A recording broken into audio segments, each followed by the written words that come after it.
क्या होगा अगर रावण, घोस्ट राइडर और थैनोस के बीच में फाइट हो जाए तो कौन जीतेगा? और इन तीनों में से सबसे पावरफुल कैरेक्टर कौन है? Demon from hell, anti hero Ghost Rider, Mad Titan Thanos या लंकापति दिशानंद रावण? तो ये वीडियो बहुत ही इंटरेस्टिंग होने वाली है, इसलिए इसे बिल्कुल भी स्किप मत करना और एंड तक जरूर देखना ताकि तुम कुछ भी मिस ना करो। तो रावण, घोस्ट राइडर और थैनोस तीनों ही अपने अपने यूनिवर्सेस के मोस्ट पावरफुल कैरेक्टर्स में से एक हैं और बहुत ही कम ऐसे कैरेक्टर्स हैं जो एक्चुअली उन्हें हरा पाए हैं। तो सबसे पहले बात कर लेते हैं रावण वर्सेस घोस्ट राइडर की, और ये जानने के लिए कि इन दोनों में से सबसे पावरफुल कैरेक्टर कौन है और फाइट होने पे कौन जीतेगा, सबसे पहले बात कर लेते हैं दोनों के पावर्स की। बात करें रावण की, तो रावण महादेव का सबसे बड़ा भक्त और अपने टाइम का सबसे इंटेलिजेंट राजा था, जिसे 6 शास्त्र और चारों वेद पूरी तरह से याद थे। रावण महान ऋषि विशर्वा और राक्षसों की रानी कैकेयी का बेटा था, इसलिए वो ब्राह्मण और असुर दोनों था, और इसीलिए उसमें उसकी माँ की तरफ से राक्षसीय गुण और शक्तियां और उसके पिता की तरफ से तेज दिमाग पहले से था, जिसके बाद उसने बहुत ज्यादा मेहनत और कठोर तपस्या करके इतनी शक्तियों और सिद्धियों को प्राप्त कर लिया था कि वो तीनों लोकों में सबसे शक्तिशाली बन चुका था। रावण ने एक बार कठोर तपस्या के दौरान ब्रह्मदेव को अपने 10 सिर चढ़ाए थे, जिससे प्रसन्न होकर ब्रह्मदेव ने रावण को अमृतत्व का वरदान दिया, जिससे रावण इमॉर्टल हो गया और उसके पास सुपरनैचुरल रीजनरेशन और हीलिंग की पावर्स भी आ चुकी थी। और ब्रह्मदेव के इस वरदान की वजह से कोई भी देव, दानव, नाग, राक्षस या कोई भी जानवर रावण को ना ही मार सकते थे ना ही उसे हरा सकते थे, और रावण को मारना या हरा पाना सिर्फ किसी मानव के लिए ही संभव था। और इसीलिए जब भी कोई रावण के सिर या किसी भी बॉडी पार्ट को काट देता था तो रावण मरता नहीं था, बल्कि वहाँ पे उसका दूसरा सिर आ जाता था। रावण एक कुशल राजा था जो हमेशा अपनी सेना के आगे चलता था, और उसने बहुत सारे युद्ध बगैर सेना के अकेले भी जीत लिए थे। रावण इतना ज्यादा शक्तिशाली बन चुका था कि तीनों लोकों में किसी के लिए भी उसको हरा पाना लगभग असंभव था, इसलिए एक बार उसने यमलोक पे आक्रमण करके यमराज को हरा दिया था, कुबेर से उसका पुष्पक विमान छीन लिया था और शनिदेव को भी युद्ध करके हरा के बंदी बना दिया था। रावण इतना ज्यादा स्ट्रॉन्ग और ड्यूरेबल था कि वज्र, सुदर्शन और ब्रह्मास्त्र तक उसके आर्मर को तोड़कर उसके पार नहीं जा सकते थे, जो कि उसे एक तरह से अनडिफीटेबल बना देता था।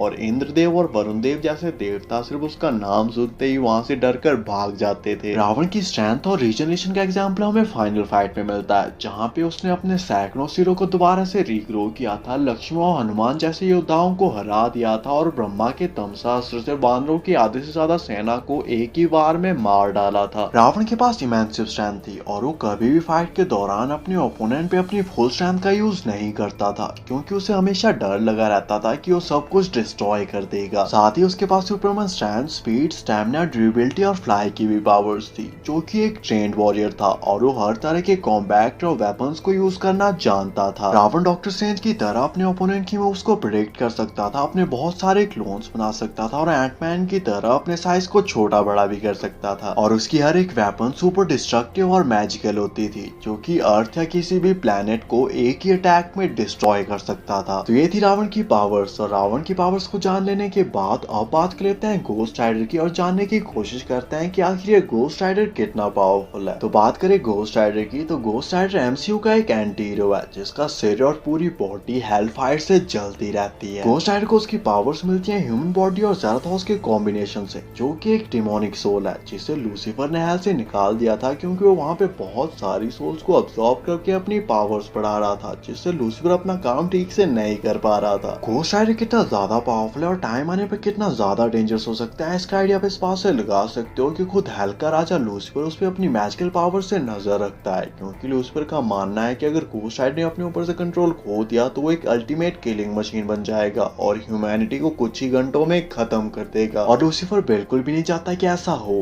क्योंकि ऐसा होने पर हेल और हेवन का बैलेंस टोटली बिगड़ जाएगा और सिचुएशन को कंट्रोल करना बहुत ही ज्यादा मुश्किल हो जाएगा। बात करें पावर्स की, तो घोस्ट राइडर के पास सुपरमैन स्ट्रेंथ, स्पीड, स्टैमिना वगैरह वगैरह के अलावा किसी को भी सिर्फ देखकर उसकी सोल को अब्सॉर्ब या हेल में ट्रैप करने, और किसी की सिर्फ आंखों में देखकर उसकी बॉडी को हेलफायर से जलाने या पैनिक स्टेयर्स के थ्रू उसकी सोल को डिस्ट्रॉय करने जैसी पावर्स हैं। इसके अलावा घोस्ट राइडर के पास चेन, नाइफ और शॉटगन जैसी वेपन्स भी हैं, जिनके सिर्फ टच होते ही वो सामने वाले की सोल को अब्सॉर्ब या हेल में ट्रैप कर सकता है और उसकी बॉडी को हेलफायर से जला सकता है। घोस्ट राइडर अपनी ओरिजिनल फॉर्म में इमॉर्टल है, पर अगर कोई उसके होस्ट को नॉर्मल ह्यूमन फॉर्म में मार भी देता है फिर भी वो नहीं मरेगा, बल्कि उसकी फैमिली या फ्रेंड्स में से कोई और घोस्ट राइडर बन जाएगा मेफिस्टो के कर्स की वजह से। घोस्ट राइडर इमॉर्टल तो है, पर उसकी नाभि में कोई अमृत भी नहीं है जहाँ पर कोई तीर मारकर उसे मार डाले। डाले, और इन्हीं सब चीजों की वजह से हेल का राजा लूसीफर तक उसे हेल में नहीं रखना चाहता था। तो ये थी घोस्ट राइडर की पावर्स, और घोस्ट राइडर और रावण की पावर्स को अच्छे से जान लेने के बाद अब बात कर लेते हैं फाइट कंपैरिजन की, और जानने की कोशिश करते हैं कि इन दोनों में से ज्यादा पावरफुल कौन है और क्या घोस्ट राइडर रावण को हरा सकता है। तो घोस्ट राइडर बहुत ही पावरफुल कैरेक्टर है जिसको उसकी पावर्स मिलती है ह्यूमन बॉडी और ज़्यादाथॉस के कॉम्बिनेशन से, पर at the end of the day वो एक ह्यूमन है, इसलिए ब्रह्मदेव के वरदान की वजह से वो एक्चुअली रावण को मार सकता है। पर ज़्यादाथॉस जो कि घोस्ट राइडर को उसकी पावर्स देता है वो हेल का एक डेमन है, जबकि रावण हेल और हेवन दोनों के राजा यमराज तक को हरा चुका है। घोस्ट राइडर के पास हेल फायर है, पर मुझे नहीं लगता कि हेल फायर का रावण पर कोई भी असर होगा, क्योंकि अगर हेल फायर या किसी भी और फायर का रावण पर कोई भी असर होता तो अग्निदेव कब का रावण को मार चुके होते, और रावण का यमराज या किसी भी और देवता को हरा पाना लगभग असंभव हो जाता, क्योंकि जैसे ही वो उनको हराने वाला होता तुरंत वहां पर अग्निदेव आ जाते और रावण को डराकर भगा देते। घोस्ट राइडर के पास चेन नाइफ और शॉटगन जैसी वेपन्स हैं जिनको रावण इजीली डॉज कर सकता है और उनके अटैक से भी बच सकता है, जबकि रावण के पास ब्रह्मास्त्र जैसे महाशक्तिशाली अस्त्र है, पर उनका भी घोस्ट राइडर पर कोई भी असर नहीं होगा, क्योंकि घोस्ट राइडर अपनी ओरिजिनल फॉर्म में इमॉर्टल है, और वैसे भी जिसका सर और पूरी बॉडी हेल फायर से जल ही रही है उसका तुम क्या ही कर लोगे। और घोस्ट राइडर थॉर के ओलू मेटल से बने हुए म्योनिर को भी एक ही सेकंड में हेल फायर से मेल्ट कर चुका है, इसलिए रावण की ज्यादातर वेपन उस तक पहुंचने से पहले ही मेल्ट हो जाएंगी, और जो थोड़ी बहुत पहुंच भी जाएंगी उनका भी कुछ ज्यादा असर नहीं होगा। घोस्ट राइडर रावण के एक वर्दी ओपोनेंट होगा, क्योंकि दोनों के पास ही रीजनरेशन और सुपर हीलिंग जैसी पावर्स हैं, और दोनों ही इवन अपना पूरा सिर फट जाने के बाद ही उसे दोबारा से रिग्रो करके ऐसे फाइट कर सकते हैं जैसे कुछ हुआ ही नहीं, इसलिए ये भी पॉसिबल है कि ये फाइट इनफाइनाइट लूप में चलती रहे, वो भी अगले कई हजार सालों तक। और क्योंकि घोस्ट राइडर हेल से आया हुआ एक डेमन है, इसलिए एटलीस्ट वो इस फाइट में नहीं मर सकता, जबकि दूसरी तरफ रावण इस फाइट में मर सकता है, क्योंकि घोस्ट राइडर का होस्ट टॉनी ब्लेज एक ह्यूमन है, इसलिए ब्रह्मदेव के वरदान की वजह से वो एक्चुअली रावण को मार सकता है। इन दी एंड ये फाइट बहुत ही ज्यादा लंबी चलेगी, और लंबी से मेरा मतलब है बहुत ही ज्यादा लंबी, क्योंकि ये दोनों ना ही कभी मरेंगे, ना ही कभी थकेंगे, ना ही कभी हार मानेंगे, पर एंड में घोस्ट राइडर के इस फाइट को जीतने के चांसेस ज्यादा है। हालांकि रावण बहुत ही ज्यादा स्ट्रॉन्ग है, वो बहुत ही ज्यादा पावरफुल है, पर रावण घोस्ट राइडर को नहीं मार सकता, जबकि घोस्ट राइडर रावण को मार सकता है। हालांकि ये हो सकता है कि रावण कोई ना कोई तरीका ढूंढकर घोस्ट राइडर को हरा दे, और वो हरा भी सकता है, पर इस फाइट के जीतने के चांसेस घोस्ट राइडर के ज्यादा है। तो अब बात कर लेते हैं रावण वर्सेस थैनोस की, और जानने की कोशिश करते हैं कि इन दोनों में से ज्यादा पावरफुल कौन है। बात करें थैनोस की, तो थैनोस एक मैड टाइटन है जिसके पास superman strength, speed, stamina, durability, reflexes और इमॉर्टैलिटी जैसी पावर्स हैं। मतलब वो फाइट के दौरान तो मर सकता है, पर एजिंग के थ्रू बूढ़ा होकर वो कभी नहीं मर सकता। साथ ही उसके पास एक्सीलरेटेड हीलिंग भी है, जिससे उसके बॉन्ड बहुत ही जल्दी हील होते हैं, जो कि एक अल्टीमेट किलिंग मशीन है, और उसने लाखों प्लैनेट्स के करोड़ों लोगों को मारकर उन्हें कॉन्कर किया है, वो भी बिना किसी इन्फिनिटी स्टोन के। और अगर उसे इन्फिनिटी स्टोन्स भी मिल जाएं तो उसकी पावर्स कई हजार गुना तक बढ़ जाती हैं, जिससे वो पूरे के पूरे यूनिवर्स को एक ही सेकंड में डिस्ट्रॉय करके नए यूनिवर्स को भी क्रिएट कर सकता है, जो कि वो एंड गेम में करने भी वाला था, क्योंकि वो समझ चुका था कि इंसान से पुरानी बातों को लेकर रोता है और अपने जख्मों को चाटता रहता है, और कभी भी आगे बढ़कर डेवलप नहीं हो सकता, और ना ही डेवलप होना डिजर्व करता है। इसलिए बेस्ट आइडिया था सभी को मारकर एक नया यूनिवर्स क्रिएट करना, और फिर वहाँ का गॉड बन जाना, और वहाँ पर सभी चीजों को अपने हिसाब से परफेक्टली बैलेंस करना, जो कि वो कर भी सकता था, क्योंकि ऑब्वियसली गॉड की बात को कौन ही टालेगा। इसके अलावा Thanos hand to hand combat का मास्टर था, और उसकी फाइटिंग स्किल्स और स्ट्रेंथ को आप एंड गेम में देख ही सकते हो। तो ये थी थैनोस की पावर्स, और थैनोस और रावण की पावर्स को अच्छे से जान लेने के बाद अब बात कर लेते हैं फाइट कंपैरिजन की, और जानने की कोशिश करते हैं कि इन दोनों में से ज्यादा पावरफुल कौन है, और क्या थैनोस रावण को हरा सकता है। तो थैनोस बहुत ही पावरफुल कैरेक्टर है, जिसने हजारों प्लैनेट्स पर लाखों लड़ाइयां लड़कर करोड़ों लोगों को मारा है, पर आज से पहले कभी भी उसने रावण जैसा ना ही कुछ सुना होगा, ना ही कुछ देखा होगा, ना ही कुछ फेस किया होगा, और ना ही इसके बाद वो कभी करेगा। Thanos genius level intelligent, super powerful और सुपर ड्यूरेबल है, पर इन सब चीजों में रावण उससे बहुत आगे है, और बहुत ज्यादा पावरफुल भी। रावण ने अपने टाइम के बहुत सारे महाशक्तिशाली राजाओं, असुरों और देवताओं तक को हराया है, जो कि ऑब्वियसली थैनोस से कई गुना ज्यादा पावरफुल होंगे। थैनोस एक ट्रेन्ड वॉरियर है, पर रावण की स्ट्रेंथ और ब्रह्मास्त्र जैसे अस्त्रों के आगे उसकी स्ट्रेंथ, ड्यूरेबिलिटी और रिफ्लेक्सेस किसी काम नहीं आएंगे। और रावण को ब्रह्मदेव का वरदान प्राप्त है, इसलिए उसको मारना या हरा पाना सिर्फ किसी इंसान के लिए ही संभव है, इसलिए मैड टाइटन ना ही उसे हरा सकता है, ना ही उसे मार सकता है। हाँ, अगर थैनोस विभीषण को ढूंढकर नाभि में अमृत के बारे में पता लगा ले वो अलग अलग बात है। और रावण के सुपर पावरफुल और मैजिकल अस्त्रों के आगे थानोस की सपोर्ट कहाँ स्टैंड करती है, इसका आइडिया तुम खुद लगा सकते हो। पर चलो मान लेते हैं कि थानोस रावण से ज्यादा पावरफुल है, रावण को एक अच्छी फाइट देता है और क्लोजअप में जाकर एक ही अटैक में रावण का सिर भी काट देता है। फिर भी रावण इससे नहीं मरेगा, बल्कि वहां पे उसका दूसरा सिर आ जाएगा। जबकि थानोस इस टाइप के किसी भी अटैक को सर्वाइव नहीं कर पाएगा, क्योंकि उसके पास सुपर हीलिंग तो है और वो अपने किसी भी बॉडी पार्ट को रीजनरेट नहीं कर सकता, जो कि रावण को एक तरह से अनडिफीटेबल बना देती है। अगर थानोस 1000 बार भी रावण का सिर काट देता है तो वहां पर उसका दूसरा सिर आ जाएगा और रावण वैसे ही फुल स्टैंड के साथ फाइट करता रहेगा जैसे कुछ हुआ ही नहीं। जबकि थानोस इस टाइप के किसी भी अटैक को सर्वाइव नहीं कर पाएगा। इसलिए अगर थानोस के पास इन्फिनिटी स्टोन्स ना हो तो इन दी एंड थानोस ना ही रावण को मार सकता है, ना ही उसे हरा सकता है। जबकि रावण के पास थानोस को हराने और मारने के लिए हजारों तरीके और लाखों वेपन्स हैं। इसलिए रावण इस फाइट का एक अल्टीमेट विनर रहेगा।